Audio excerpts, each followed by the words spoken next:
everybody, and welcome back to another exciting episode of Indie Corner Radio. I'm your host, Jonathan Moody, and I've got an awesome guest. She's been on Indie Film Cafe a lot. She's done a lot of reviews for us, but this is our first time, and my first time interviewing her. Please welcome Tris Marie. How you doing, Tris? I'm good. How are you? Good. So let's start talking about how did you get into acting? Like, what was it that what drew you to it? That's always the question. I feel like mine's a little bit of a long story because. Oh, let's do it. We got an hour. Well, I kind of thought I was going to be one of those people. I was very inspired by, Brad Pitt. He just got up and went to LA right away, and I was like, yeah, I'm going to do that right out of high school and stuff. But back then I had like so many people, and parents and everything telling me, you should really get a normal job. And like, I don't think it was taken as seriously, at least in the area that I was at, and I guess that's how much faith they had me. But Aww. I mean, it's fine. I think it's,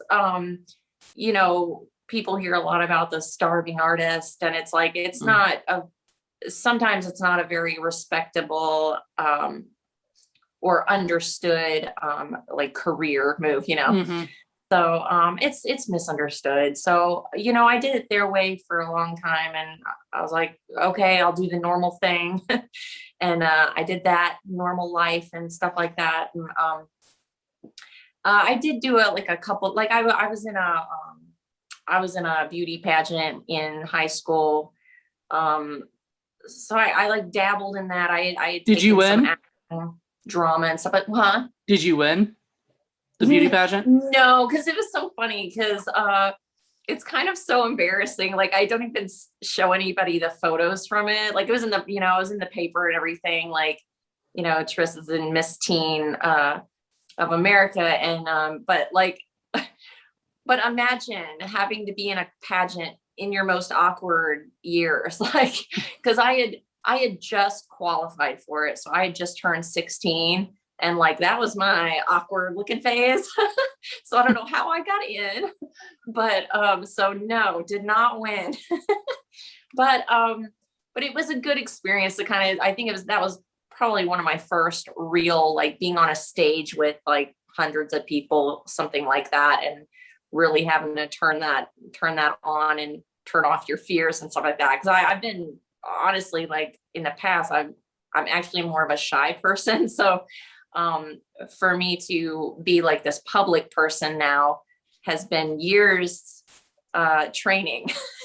So it's funny. A lot more shy people get into acting and whatnot in the arts because of being shy, Yeah. Because it gives them the opportunity to be somebody else, and not the shy person and everything. Do you feel like that was sort of like a good motivation, is like to get out of yourself and to feel more comfortable and things like that?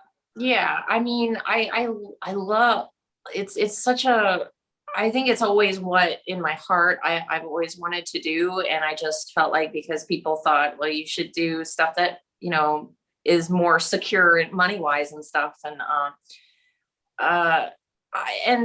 there was a fear associated with it too, because I was so shy. Like, I had like my heart was pounding out of my chest trying to like get in front of people. So imagine like being in a room where everybody's staring at you doing auditions, and but I was just determined. Because I've talked to several people that are like, oh, I could never do acting. I couldn't audition. I'd be too nervous. And it's like, well, but that's why I like to do it. I want to push myself, and honestly, the more you do something, the more comfortable you're going to be with it. And I'm completely for getting myself out of my comfort zone.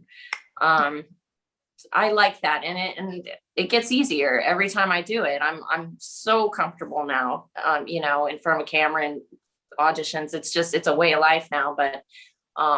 But yeah, I didn't even get to the acting part. So I did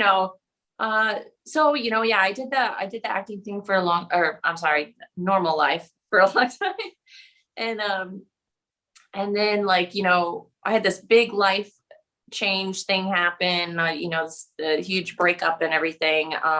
Really, I had to start from scratch all over again with my whole life. And that it was at that moment where I was like, I've been doing everything for everybody else, everything that everybody else told me that I should do or thinks that I should do. And I just finally decided I'm going to do something for me. Mm-hmm. And so at first it was kind of just like a therapeutic thing, a creative outlet. So I kind of started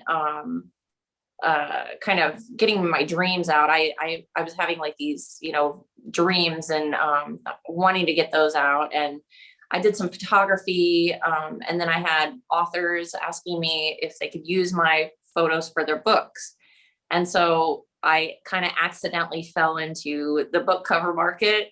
Nice. And then I had, and then after about a year, people were saying, "Are you an actress? Because you're so emotive in your photos." And just that one simple comment was enough for me to be like, you know what, maybe I should revisit that. So that's why I got myself back in college and took courses for media production, theater, like the whole 9 yards.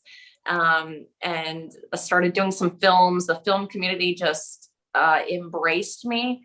And I just took off just like that. I got, big opportunities like being on the Travel Channel and stuff like that. So I was like, well, I guess this is what I'm supposed to do, So that's kind of the weird way how it started. And then now I'm in so deep. So yeah, you can't stop now, can you? No. So the I want to know more about these book like pictures and stuff. Were they for like the romantic stories or something? Mostly, yeah. I'm on some USA Today selling novels, but yeah, they're the love triangles and Really? You have like two guys or something or whatever, exactly, like right next to you. I wish I would. I have some of them with me. I could probably show you, but yeah. Feel free, if you funny. Yes. You've got a couple. Yeah, I'd love to see them. That's funny. I do. You want me to get them? Sure. Feel free to grab them real quick.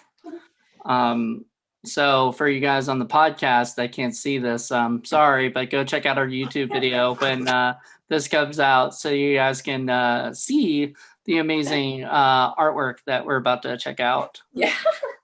Okay, so this one doesn't have 3 guys on it. Oh, okay. But this is a series. This was an award-winning novel. Oh, nice. I like your hair. Thank you. Yes, it's very 40s. Yeah. It's kind of like a wartime romance novel. And there is a third guy, but this is a series, and I'm on all 4 books. It's called Refuge Road. Yeah, Refugee Road. Yes, Refugee Road. Nikki Landis. Yes, and then this is a USA Today best-selling author, Laura Greenwood, and I'm right there. Oh, that's cute. Yeah. Wait, yeah. is that like a wig or something that you have on, or did you color your hair, or? That I think that was when I was blonde. I used to have platinum blonde hair. I kind of did that kind of thing when I started modeling. I platinum blonde, so I did a lot of like Marilyn Monroe stuff, and I did that for about 4 years. I actually had a casting director tell me I had freckles and stuff, and they were like, you should go red. You should really go red. Your complexion would go really well with it. And they thought I would book more roles like that, like this. Obviously, right. I took their advice, but I also noticed like I get more serious roles with this hair color. It's kind of crazy how that changes. I definitely got more the arm candy type of roles with the blonde hair. So it's nice to be taken more seriously. It's definitely a completely different look. But well, see, I sort of noticed that with at one phase, there's like one place where it was back in like 2000, I want to say 12 or 13. I had a bunch of actresses that were blonde, right? And all of a sudden, out of nowhere, everyone went red. And it was because their agents, every single one of their agents said you'll get more work if you go red. And I started laughing because now everybody's going red. Now they're competing with the other people whose agents have told them to go red, like it's kind of funny, but it's worked for a lot of people and it's a good look. If you can, if that's your look. I know an actress who hates, she would never go red because she's just blonde. Like that's just the way she, like. No, and I felt like this was a good fit for me because this is more my natural color anyway. So that was another reason for me to go that route as well. It looks really natural for me. So yeah. And I mean, I would change it whatever the role needs it to be, but I'm enjoying the red. Yeah, I think the red looks great on you. So there you go. I think so. Like some people might not be able to pull off red. Some people can, and go right ahead if you can. If like what you can gets you work, like you said, like and it seems to be getting you more like lead roles that you normally wouldn't get if you did the blonde. But yeah, I don't know. It just, I guess it depends on what the character is, Some characters are blonde and they're the lead role and some people aren't, some, whatever. I mean, so what is your favorite genre to act in?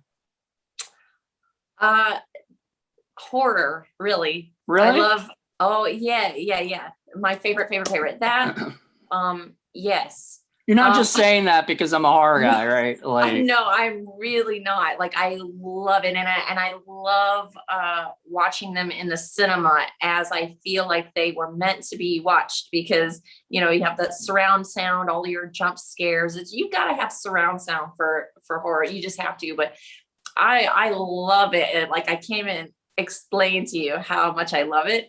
I want to be in something like that so bad. I actually did a film, it was a short film, and it would have been amazing. Nobody will ever see it, but I was like this poltergeisty, like demon thing, a creature, and it was such a cool role. And then somebody lost the footage. Oh, so. Jesus. I know. So nobody will ever see that. And that's the only thing like horror that I've ever been able to do. So hopefully I'll be able to change that. It happens, sadly. Either like, I mean, somebody legit like loses it or like, it's happened to me where a editor that I had, and this has happened twice because I forgot to save it to my Dropbox. They delete it off of their hard drive. Oops. Oh yeah. Once it's deleted off your hard drive, it's gone, unless you have backup stuff. So filmmakers out there, please like back up your shit. Please. Like, yeah. It's scary. It's but the beautiful thing about filmmaking is how things kind of all come together, the acting, the directing, the writing, all of that. And so I love to interview actors, especially because you guys are out there on the front end, you guys are going out there and doing it, and everything. So do you feel like it's a struggle at times to like get into the role that you're playing? I think I've been really lucky so far. I haven't had any trouble, no. Because even if they don't give me a lot of background to go off of, I've been trained well enough to make up my own backstory, and then I just check with the director and make sure that is this direction that I'm going with it for my background okay, and they're like, yeah, that's perfect, great, so. Well, nobody's ever said no, that's not what I was thinking, right? Nobody's ever said that to you yet. No, that's good. Yeah, no. So I mean, I guess I've been well trained in that respect that I really do try to dig in deep and really get to know my character and really become it, as much as I can.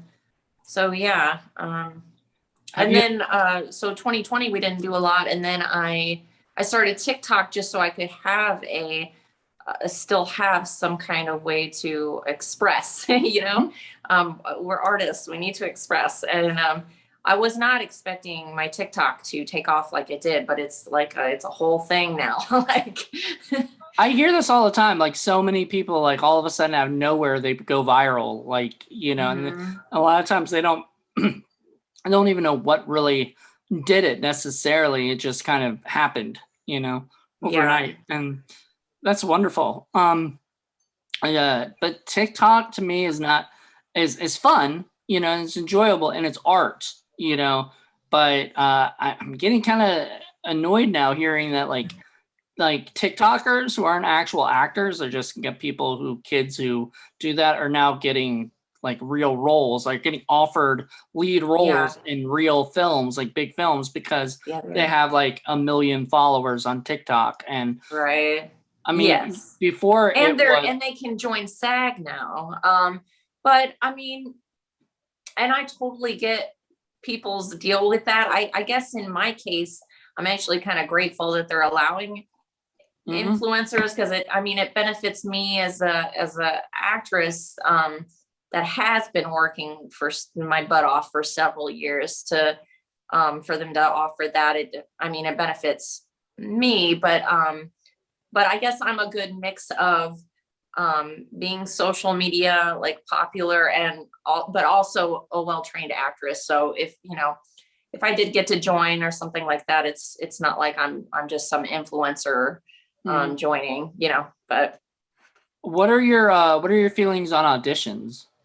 Like, do you enjoy doing auditions, or do you like dread them? I don't dread them. I'm always excited to do an audition. I guess I don't think, and I think it is all your mindset. If you go in dreading it, it's probably not going to come off very well. I doubt you'd book very much if you're dreading it all the time. I'm not sure, but I kind of just try to go in with a positive mindset. I go in with the mindset that I'm what they're looking for. They want it to be me, you know, and I tell myself these things. They want me to be the solution to their problem of needing to find someone for this role. So that's how I go into it. So, but do you ever like, because I mean, some people might do that and then they would get disappointed if they don't get the role. I mean, how do you feel at the outcome, like no matter what? I'm really good at this. I'm really good at, I do the audition and it's basically like I'm going into there to perform. That's the job to me. I've already like won in that respect. I get to perform. And then I just leave it. I leave it there. And I don't even think about it again. Once it's done, people will ask me, how'd your audition go? I'm like, what are you talking about? Oh yeah. Cause like I leave it. I don't even think about it. So then if I book it, I'm like, hey, cool. And if I don't, I'm on to the next thing anyway. So. Okay. All right. Well, I mean, cause like, I mean, as actors, you know, I'm an actor too, but I don't really, I kind of more put myself in my own shit, you know, and I barely ever like audition or look for, you know, if somebody wants to cast me in something, I'm like, okay, cool. Like I'll do it.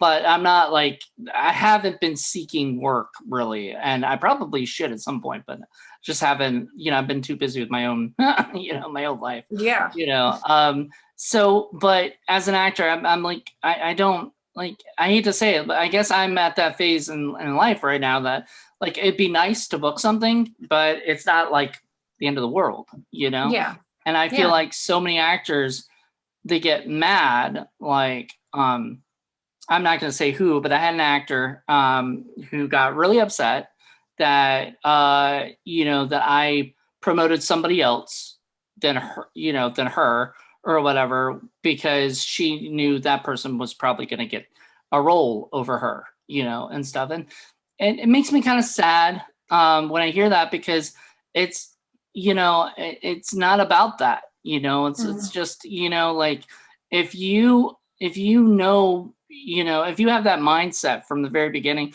you're not going to, like you said, Like if you feel like if you go in the audition going, I'm probably not going to get this role, then you're most likely not going to get the role because you're already putting it out and kind of into the universe that you're not going to get it. But if you're like, hey, I'm going to get this, and then you don't get it, that's okay. You know, you move on to the next one. But if you, you know, have the mindset that you're going to get it and then you get it, you know, like that's awesome, right? Like it's perfect, you know? Yeah.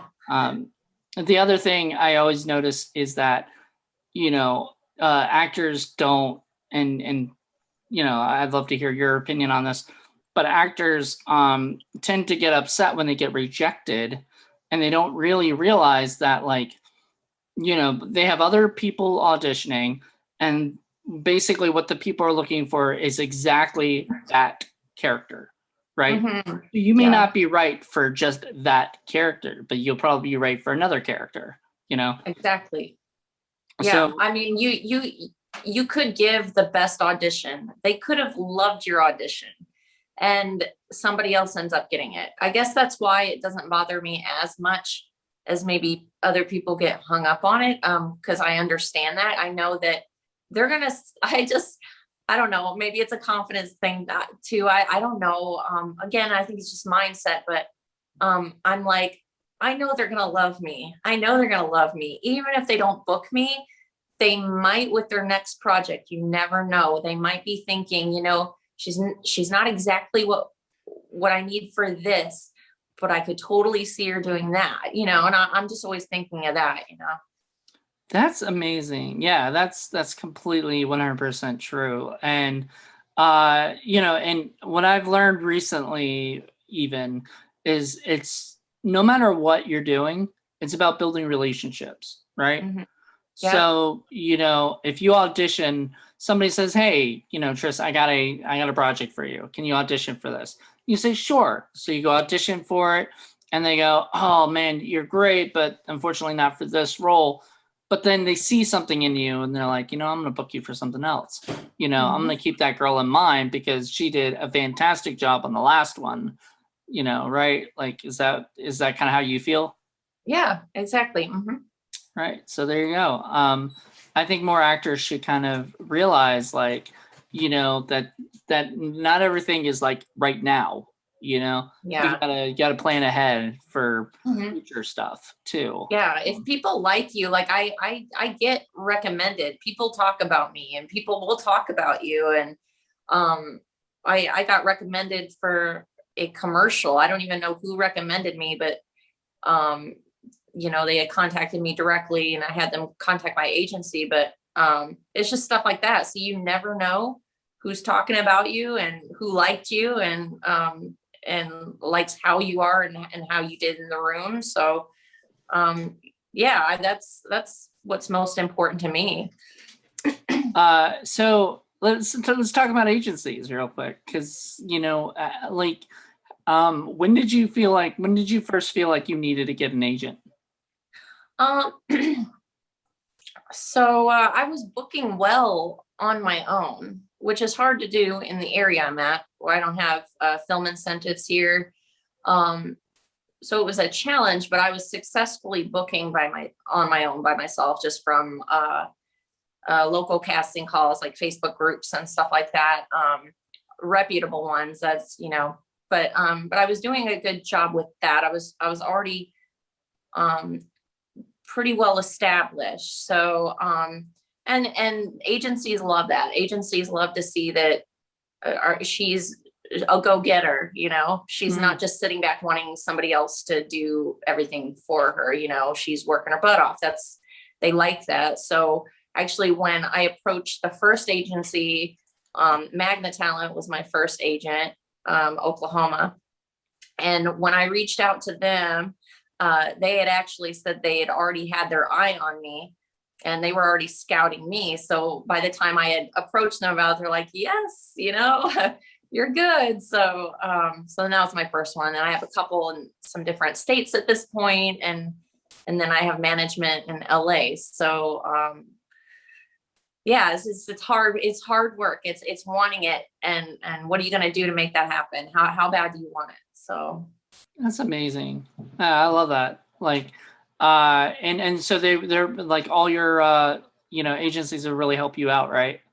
Oh yeah, yeah. And I get there's so much in Oklahoma. They have so much in that state. So I get a lot out of there. And then it's been a little bit slower in LA because is a 2020 and some of those new changes because of all that 2020 stuff. So I have a few things I need to go back there and film, and I'm just waiting for all of that to be good to go. But yeah, the Oklahoma market is popping. So well, good. Yeah. Do you feel like, do you like doing low budget films as opposed to like bigger budgeted films? It doesn't bother me as long as they're paying. For me right now, my goal, it doesn't have to be, but I am trying to get into SAG. I have 2 SAG credits. I'm waiting for, I just need one more. And then you get into SAG? Yeah.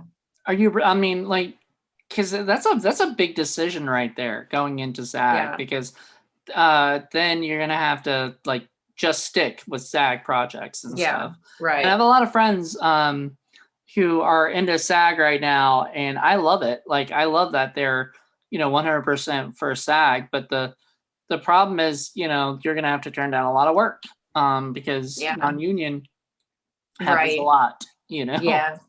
But now, I mean, I have plenty of non-union that I am in pre-production that I'm slated to do. So it's not an issue with that. But I don't know. It's just the next step that I'd like to work on when that time is right. I definitely think there's a time for it. It's not yet. Well, there's definitely a lot of actors who do. Who are SAG, who still do non-union, and they're not, obviously you're not supposed to, but however, some certain states, and I'm not sure if Oklahoma is one of them, but Virginia specifically, where I live, is was it a right to work state? So so like right to work states, they can. There's like, I guess there's like a little bit of a thing that apparently you're not supposed to, but you do it. You can, like, you can get away with it and stuff. So I've had people on my projects that are SAG. Now, I don't get in trouble for that, for casting them or directing them or whatever, but they could get in trouble with SAG, I guess, or whatever. And that's usually up to them, to decide. But hopefully you'll book a lot more work because of that, and a lot of bigger projects too. Because, that way. What is your dream goal, as for being an actor? I guess, I try to take my goals like one little tier step at a time. So I've met a lot of my goals. I'm very happy with. I feel very fortunate and lucky with what I've already been able to do.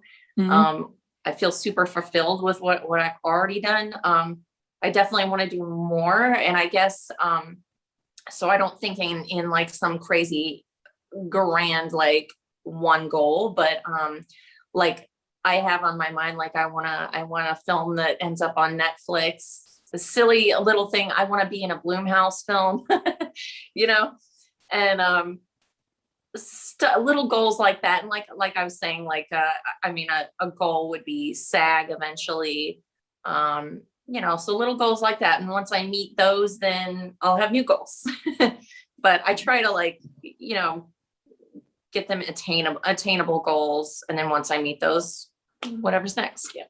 Oh, wow. Okay. So you're like one step at a time, basically. You're like, this goal seems to be reasonable. Let's get there. Like, I guess your next goal is get in SAG. Then the next goal after that will be to do a bigger SAG movie, and then be the star. I did Shakespeare's Mummy, which there's a named actor attached to that. I don't remember who it was. I wasn't on set with him, and they just filmed his scenes recently. But I know that because I went to American Film Market with the filmmakers that made Shakespeare's Mummy. It's the film I did last year or the year before. No, it was 2019. Okay, but the film that they did Lost Treasure of Jesse James, and that was optioned by Lionsgate. Nice. They plan to do the same kind of thing with Shakespeare's Mummy. So you never know. That might be the film that goes everywhere. It might end up on Netflix. You never know. But yeah, and actually that film, we are having a premiere for it in October. Nice. And then it'll probably release, I guess, on DVD or whatnot in 2022. So yeah, that's kind of exciting. So weird to say 2022. Like it is. It's just like 2020 just started, you know, or whatever. And we had like, I guess that was the shittiest year, you know? Like, I know. And I feel like it's still 2020 and it's like 2021 is almost over. I'm like, yeah, it's halfway over. Isn't that crazy? Yeah. Yeah. By the time this gets out, it'll be like we're even closer. So yeah, I know. It blows my mind. I don't know what happened. I don't either. I like the time just flies like that, you know, these days. Yeah. And I don't know, maybe it's when I was like thinking about it the other day when I was young, like time was so fucking slow. Like I wanted like time to go by. Now that time is going by, I'm like, I want it to go slow again. You know? Yeah. Like it's so weird. Yeah. We're kind of in that like I guess time period in our lives, you know, because I'm sure you're about the same age as I am, where it's like we're just ready, you know, for things to yeah. Like, well, and with like 2019, I was a workaholic. I was getting like 4 hours of sleep a night and then killing it in the daytime, traveling like all the time. I was hardly ever home, filming like so much, and just had time enough to sleep. And then 2020, that slowed me down so much. I mean, I still had TikTok, which was a crazy thing, but at the same time, it's like now I'm at this point where I'm like, all right, now let's go. You know, have enough. We've rested enough. Let's go. It's driving me crazy. I saw your IMDb and it's got like a huge amount of stuff in like coming or like in production or, you know, and, you know, development or whatever it is, you know, all the different phases. And I was just like thinking, I mean, because you're right. 2020 was probably the years that those were planning to get made, you know, or whatever, you know, get shot. And then 2021, you know, I was talking to some people about, like I was talking to a producer and you know, about a project, and they said, I would love to help, but unfortunately I have like 10 other projects that like 5 of them were supposed to be last year and 5 more this year. And, you know, like I'm just backed up because of COVID. And so that kind of sucks, you know? Yeah. Sucks a lot. But it, you know, you said the TikTok kind of helped. I bet also what really helped for you was like you probably got a chance to like do a little bit more research or some more studying for acting and things, right? Oh yeah, it definitely forced everyone. It definitely forced me to slow down, because it's like running a million miles an hour and then like coming to a screeching halt, and then like what are you gonna do with that? And so I am grateful. If that hadn't happened, I probably wouldn't have taken TikTok so seriously. And they, a lot of times films like that if you have a social media following. So I think that helps me as well. They know I have a bit of social media popularity, you know.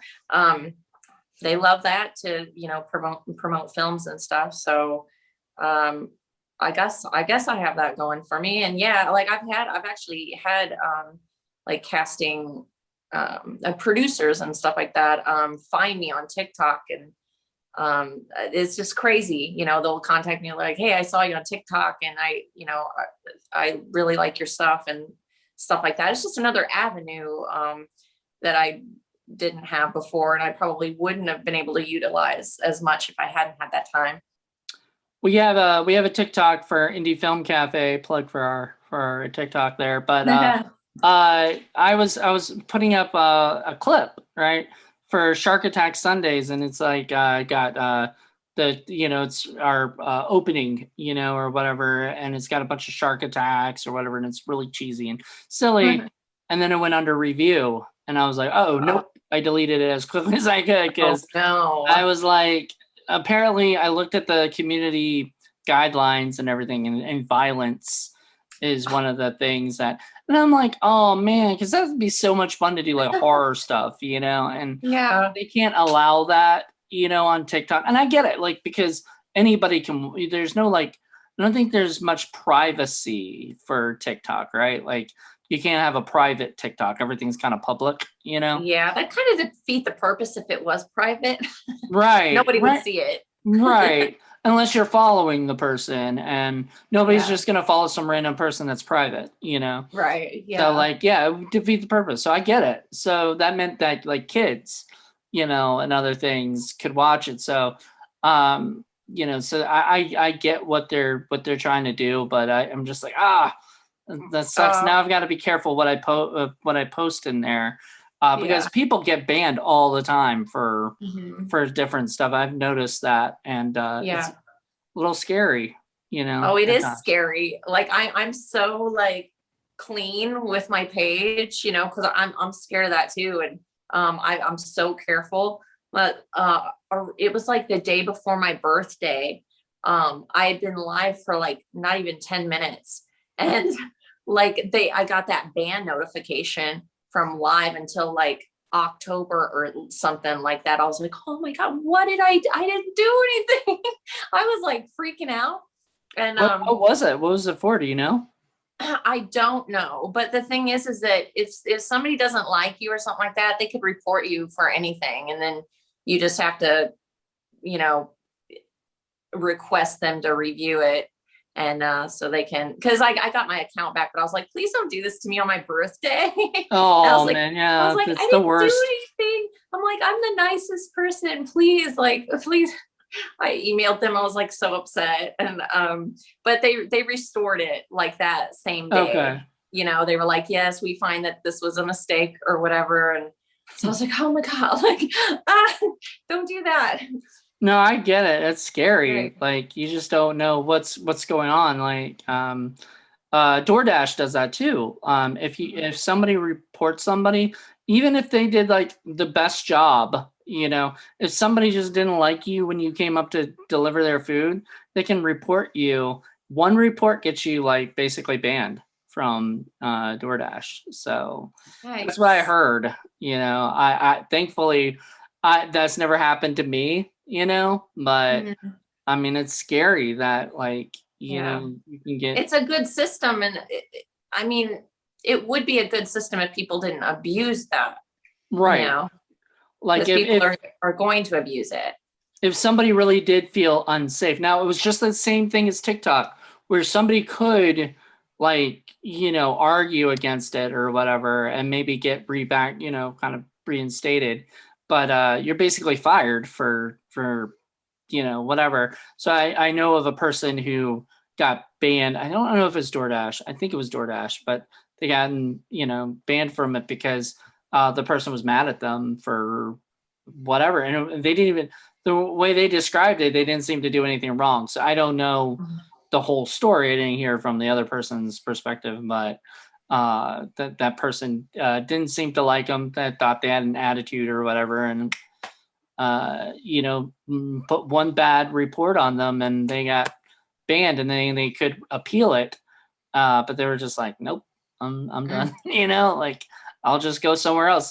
That's the problem with DoorDash. Is there's DoorDash, there's Postmates, there's all the other different ones, and if you're smart, you're on all of them, because you just never know where you're gonna get work.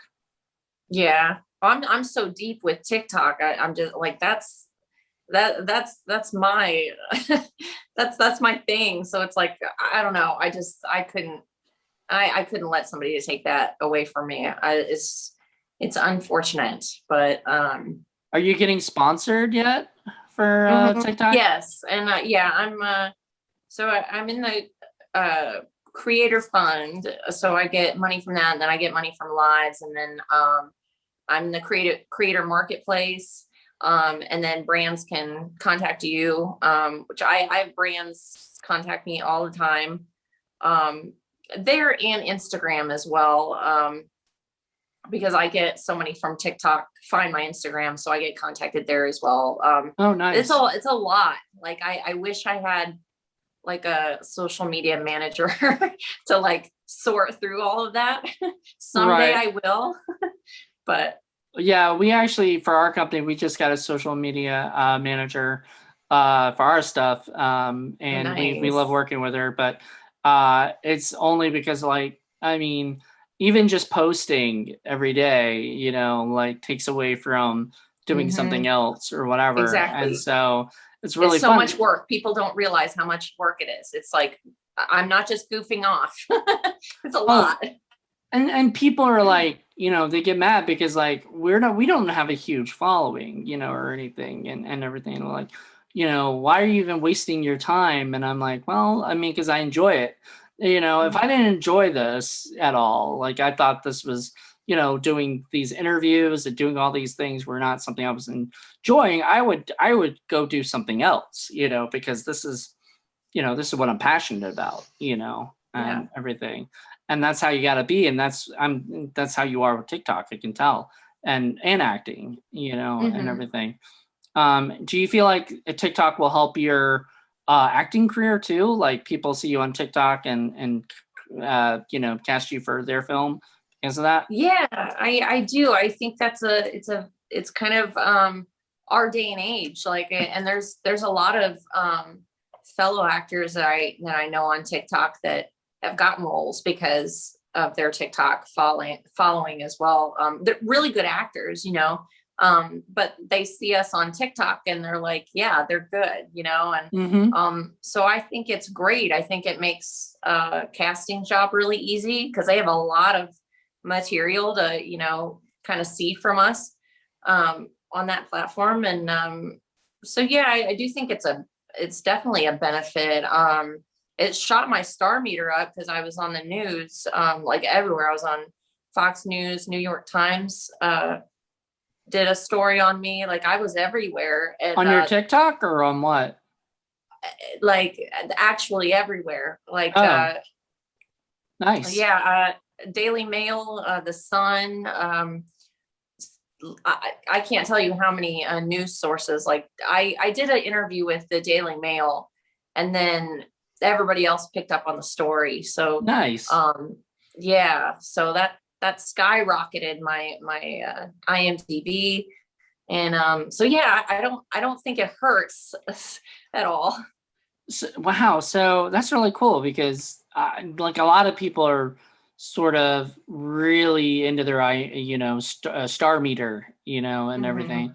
And like star meter used to be really, really important, you know, and I feel like now like everything shifts, you know, like before it was your star meter, then it was your Instagram followers, now it's your TikTok followers, you know, like I'm sure your agents like ask whoever, you know, they're, you know, think like, do you have a TikTok?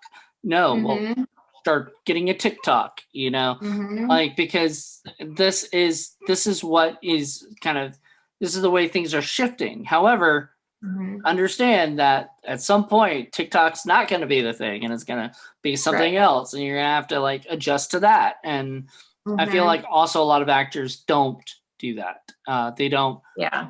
And I think you're right. That's important to be moldable and be not resistant to the change, because those are the ones that'll really be propelled forward when other people might not be. I think you have to be willing to do that. I'm a creature of habit, but I still I still like love change in technology. I don't know why. Like you would think if I'm, because I really am. I really don't like a lot of change. You know. I'll give you this as an example. I used to work at a resort, and I was a lifeguard. And all of a sudden, they told us we had to learn a new way to do CPR. And I was like, "What?" You know. So I got upset. I was like, "Wait, we just did like a month ago. We just did a whole course on this CPR. Now we're learning how to do it a different way, like, you know." And I got like really frustrated, and my manager was like, "You're a creature of habit, aren't you?" I was like, I guess, but I'm just like, I don't like change, you know, when I get frustrated.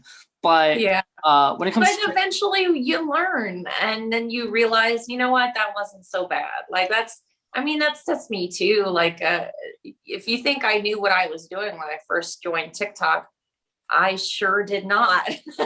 Like I literally I was learning from little kids. Like I didn't even know, like, I did not know what I was doing. And now I feel like, oh, I'm kind of a pro now, but starting out, I did not know what I was doing, but just starting is what the important thing is just trying, you know? Right. Well, I get so, you know, I get so into the technology stuff, but I get frustrated, like, because like I don't like Snapchat. Like I hate it. It's my least favorite of all the social media things.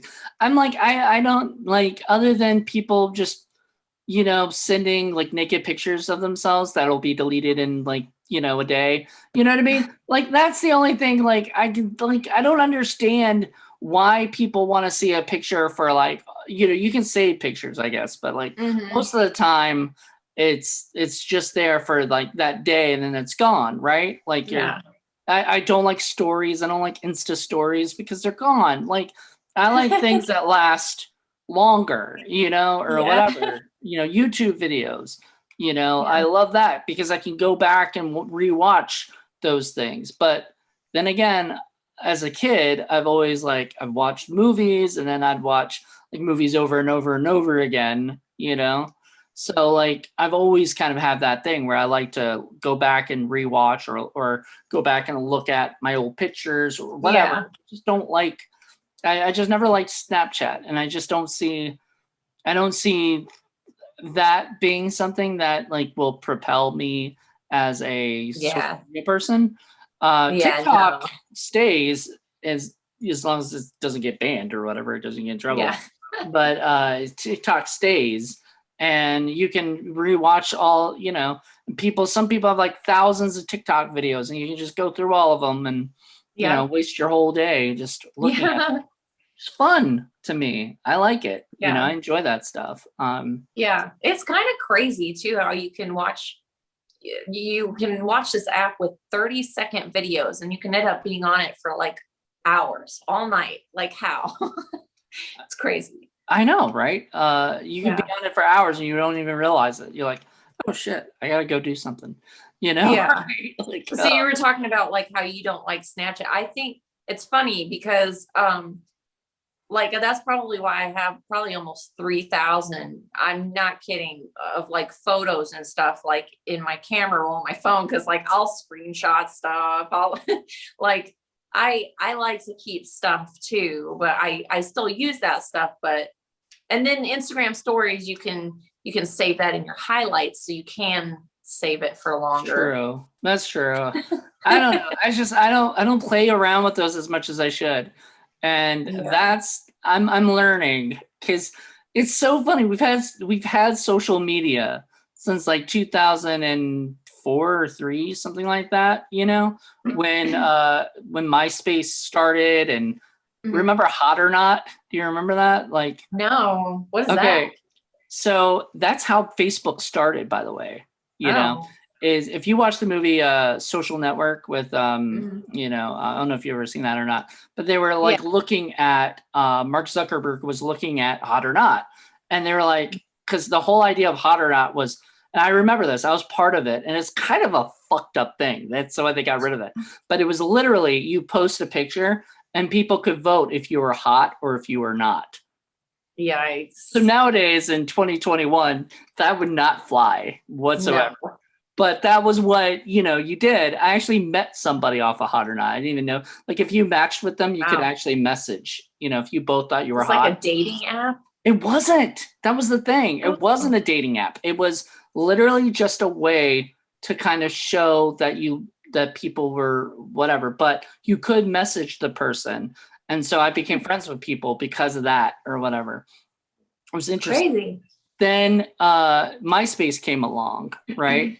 And that kind of shaped things differently. And then Facebook, which was originally like, Facebook, which was originally for like colleges and stuff, then that became like everywhere. So did Twitter and, then Instagram, then everything, all these different medias. And so we've had them since 2003 and they're so like, I'm still learning. And I'm like, I don't know. Like, I feel like I should enter some kind of like class on social media stuff because there is so much you can learn from just like, I like certain time periods to actually post your stuff or whatever.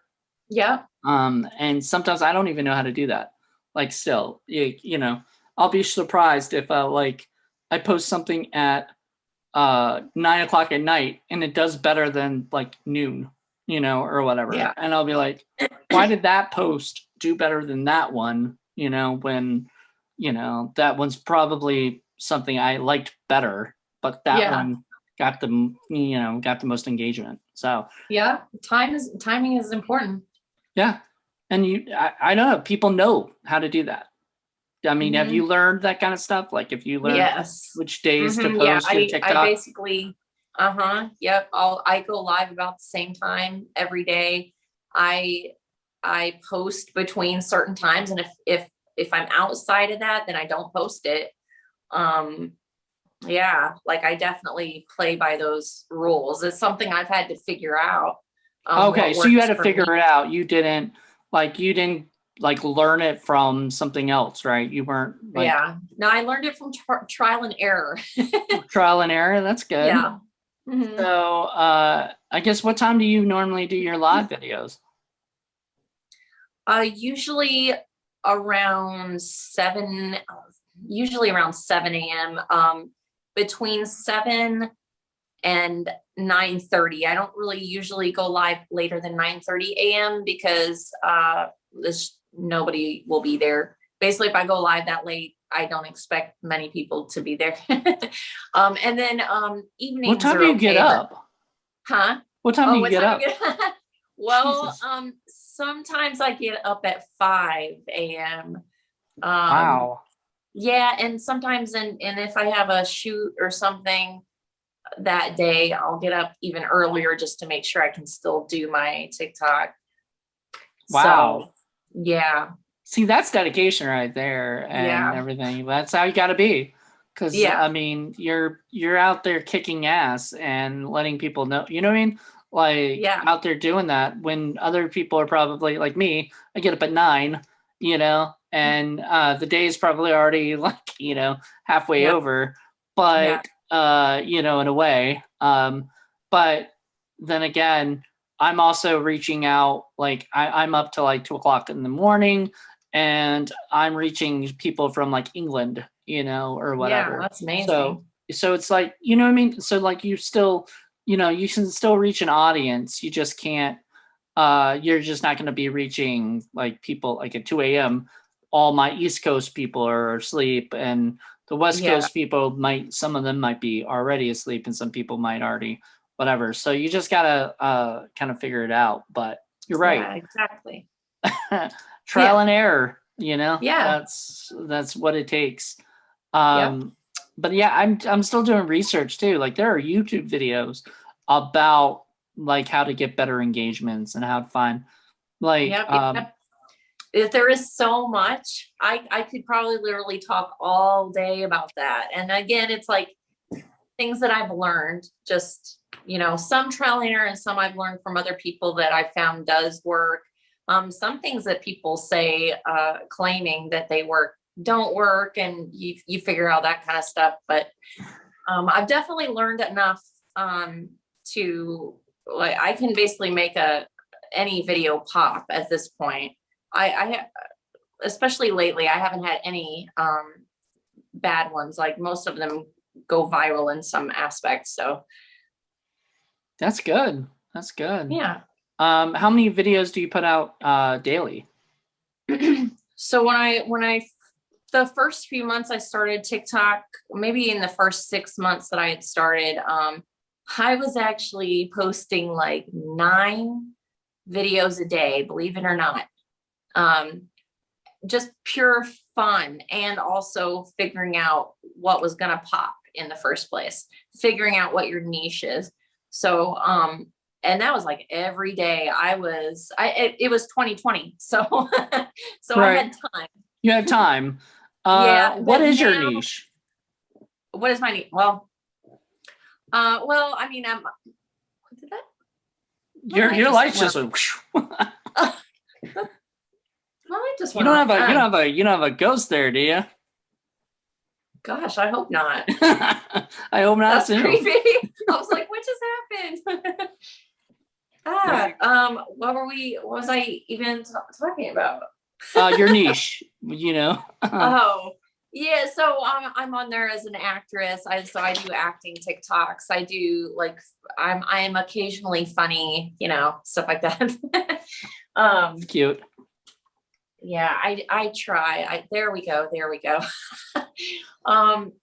So yeah, well, but I'll say at this point, I'm at about 157K. So at this point, I don't need to put out like quantity. I can do more quality over quantity. So maybe 1 video a day, or 1 video every few days. And when I go live, my older videos all pop as well. So it's like a double whammy. But so I get a lot of views daily, whether I post or not at this point. But yeah, so maybe about 1 a day now, or 1 every other day. Oh, cool. Quality over quantity at this point. Good. But I don't recommend that for new TikTokers. So. Right. What I've been told is you got to put out like 5 to 10 TikToks a day when you first start. And I'm still bad at that because, like, like I said, we're doing the Indie Film Cafe TikTok. So what I started was I put like 3 out to begin with, or whatever. And they were all like, what is it? Like just audio clips, and one of them did fairly well. I mean, better than the others, Here's a funny story. So I was at Busch Gardens for 4th of July, and somebody had like a camera, that was obviously like a streaming person. Like, so my friend was like, that must be like a YouTuber. And I was like, oh, cool. Let me go ask. Right. So I'm like, hey, do you have a YouTube channel? And they're like, oh, yeah. And I was like, what's your YouTube channel? I'll subscribe. So I subscribed to them like right then and there. And I noticed they just started. They had like 4 videos, and they had like 100 and something subscribers, right? And I was like, oh, they got 100 subscribers. And my friend was like, oh, that's pretty good. I was like, no, that's not. And you know what I mean? Like, because but it is good if you're just starting out.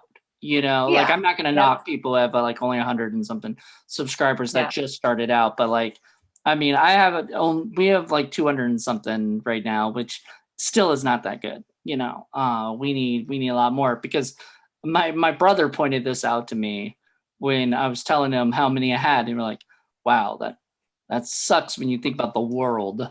YouTube is a hard platform too. It is. I find it very difficult. Are you on YouTube as well? I am, and I don't remember how many followers I have on there, but I think it's one of those platforms that I'm like, I don't quite understand it. Like, I understand how TikTok works. I can play with that. I can make things happen there. Even Instagram, I can kind of make things happen there. YouTube, I'm a little bit lost. Right. Which it seems like it should be straightforward. I mean, it's just videos, but I just don't understand it like I do TikTok. It's the same with Twitter. Like I've never understood Twitter either. So I don't understand it, but I like it. I post things occasionally, like I posted today. I try to post at least one thing and retweet, other people's, stuff every day, at least once, a day, because, just to keep it going. But I haven't really, Twitter has gotten to this place where, you can look like spam very easily. So they like, will dock you for that. And I've had this problem. I've talked about it on multiple platforms, but the problem with Twitter is like the idea that, they have to check with your email, but you can't use the same email more than like 2 or 3 times. So then you have to like come up with new email or phone numbers. Can't use the same phone number. So I have to go to my friends and ask them for their phone numbers and do that to create new profiles. And, it's just a big pain in the butt. And so I'm like, you know what? I've got 2 profiles right now that I use. Everything else I don't use because I just, I don't want, trouble. You know what I mean? yeah. Pain in the ass. I don't know. I don't understand Twitter either, but I enjoy seeing a lot of the celebrities and people like that, posting on it. But most of those guys are actually posting on Instagram more. So, Yeah, it's a lot. So God, that's why I need a I could definitely use a social media manager because there's just so much. It's so much. And I know you can, and I do have it marked. I could post, like if I post something on Instagram, it'll post automatically on Twitter. I do that kind of stuff, but I don't like it because like the way it has it set up, it basically makes it look ugly to me. Yeah. The way it's like, go to your, this is to your Twitter link, and I'm like, it looks, I just don't like that. Like I would rather it look like, because I would rather post the same thing and then post it on Instagram and then post it, yeah. But I've also been told, and tell me what you think about this, but I've been told to basically to post different things on the different platforms, even if it's the same thing that you're saying, say it a little bit differently to the different audience that you have on the different I think that's platforms. smart. I think that's smart if you can. It's just a lot. It's I know. A lot. I'm telling you. I mean, I don't know how I see people like they'll literally, and on Instagram too, they'll have like literally like 30 things on their story every day. And I'm like, how are y'all having a life? Like it is so much. I see it on their Facebook too. I see one person who has a TikTok and she's doing pretty well, and she'll post like, I'll go to her like Facebook story and she'll have like 30 that whole day. And I'll be like, all right, good. Like, I mean, amazing that you have time to do that. But like, yeah, I definitely don't, because if I'm not posting on TikTok or Facebook or Twitter, I'm working on my YouTube or I'm working on my podcast or I'm working on whatever. And I still don't have time. And I'm also working on the movie stuff. So I'm like, I don't know how I like, or I have to do like regular shit, like mow the lawn, like how the fuck do you like manage all of it in one? I know. I don't know. I need somebody to follow me around and like take pictures, and you do that for me and I can post 30 times a day. Right. Like they post it for you so that you you can go do all your normal shit. I mean, if you could afford it, I bet you'd have an assistant who basically did that shit for you. But it's like, it's kind of expensive to have somebody probably follow you, every day. That's what I want though. I know. That's one of my goals. One of your goals. There you go. Go back to it. All right. Well, I just want to say thank you so much. You've been a pleasure chatting with and everything.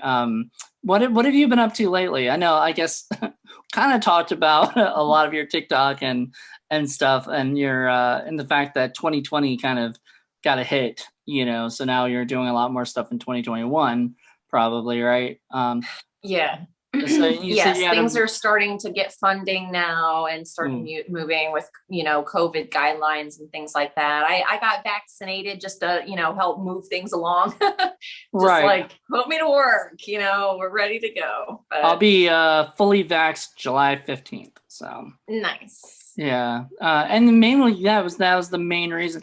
And that's, I don't think like, I mean, obviously also I don't want to catch COVID like the second strand or anything.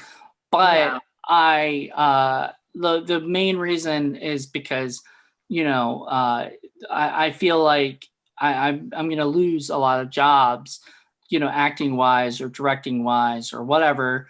If people are like, well, are you fully vaccinated? And I'm like, no, I'm not vaccinated at all. So it's just, I like, a lot of people are telling me, oh, I'm not going to do it.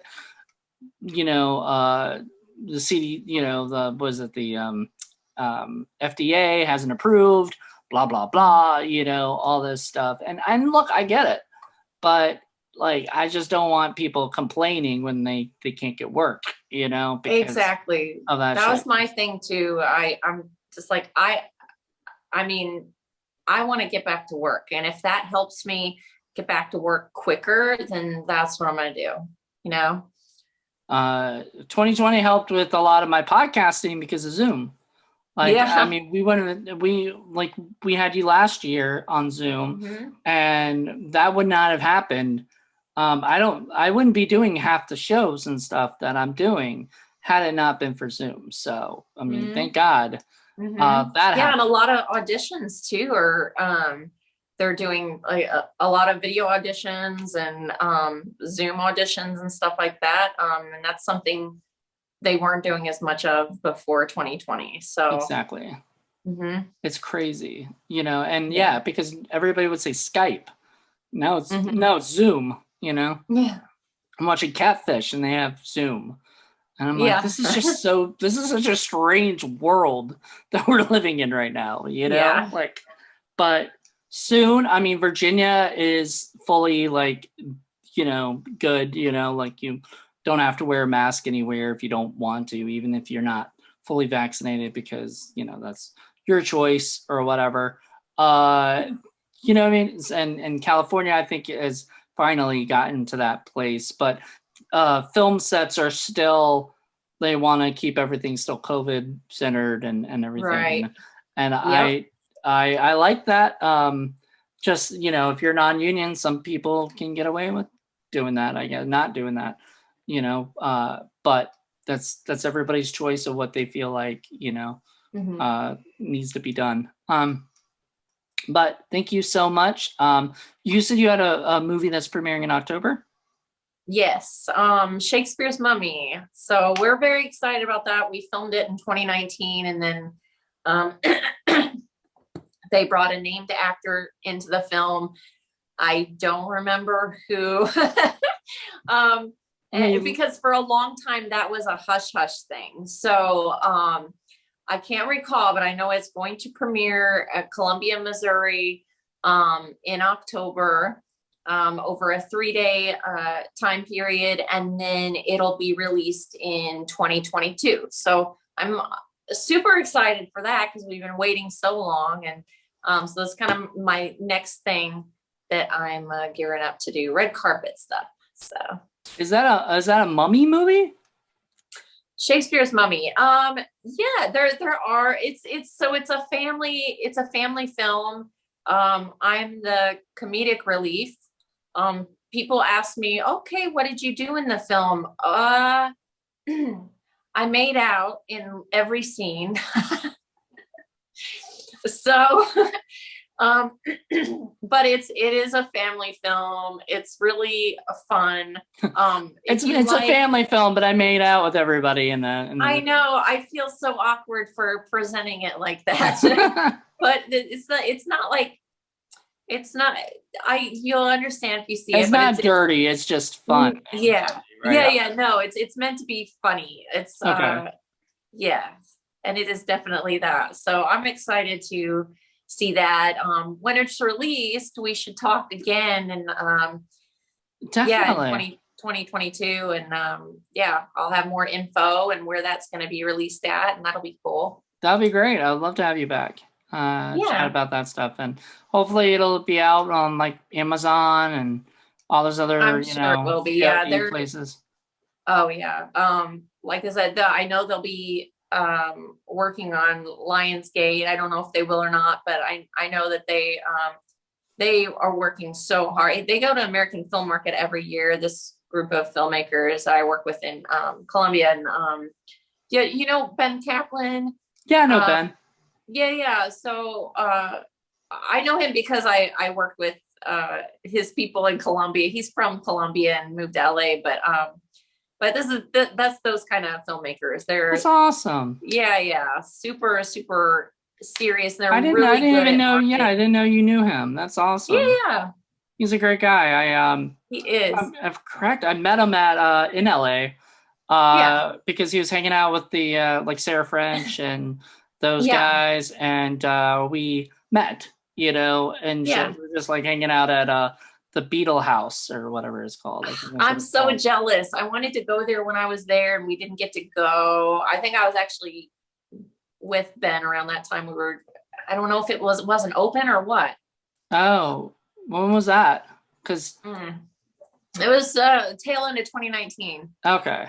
We went in 2020, right before shutdown and everything. But yeah, my roommate and I went there and hung out and hung out with Joe and Sarah and all of them. And it so happened that, and Marcel Waltz and all those guys. And it was really cool meeting Ben, and just Ben's one of the nicest guys. He's going to be in my projects and stuff too. So like, I love it. Yeah, they are all so sweet, and Sarah's so sweet. Yeah, that's the sweetest group of people. I know, and I didn't know what was going on. I just said, "Hey, Joe, do you want to hang out?" And he was like, "Yeah, well, we're doing we're all hanging out at this bar if you want to come." And I was like, "Sure," And they were doing some kind of meetup and, kind of thing. And I don't know if they kept doing it or not, because I know that was like late January. So, or like early February-ish. So it was, So like right after that, everything kind of shut down. So I think, I don't know if they did any more of that stuff, but it was nice to see them, because I hadn't seen Joe and Sarah since like 2010, I want to say, in person, and so it was really cool to see them again and everything. Kind of miss them. Sweet people. Yeah. I don't know if you met Joe yet or not, but or why not?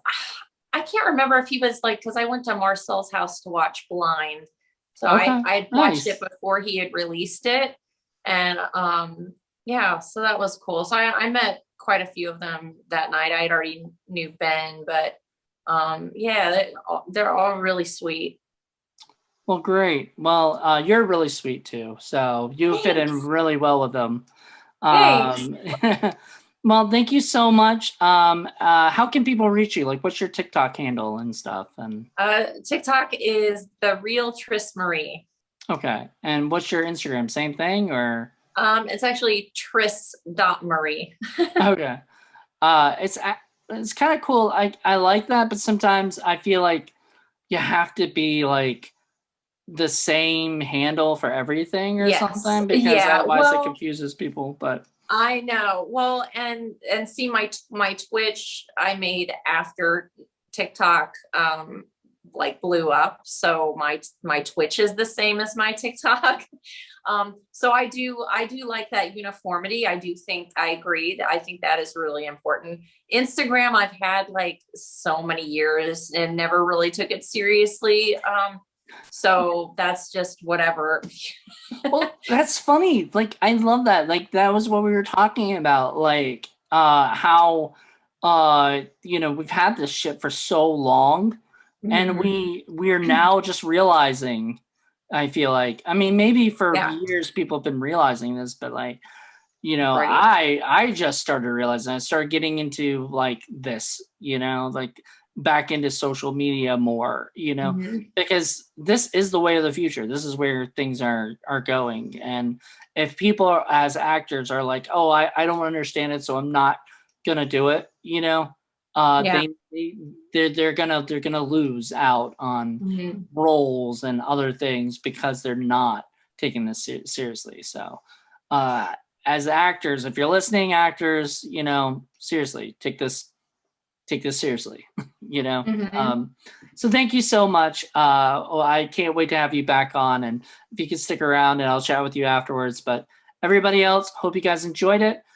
Please check out sickflickproductions.com, indiefilmcafe.reviews, indiefilmcafe.podbean.com, and patreon.com/indiefilmcafe if you'd like to throw us a buck and help us out. You'll get a free Patreon only podcast. So at the end of the month. So thank you guys for checking this out, and bye. Bye, Tris. Hi, thank you so much for having me. You're very welcome.